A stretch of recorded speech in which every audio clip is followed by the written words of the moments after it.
この列車は各駅に停車します。黄色い電柱の内側までお下がりください。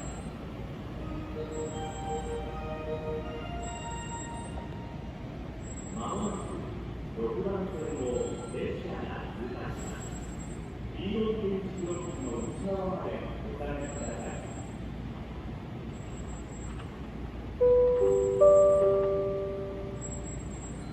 6時15分発新快速大垣行きは4番線から発車します。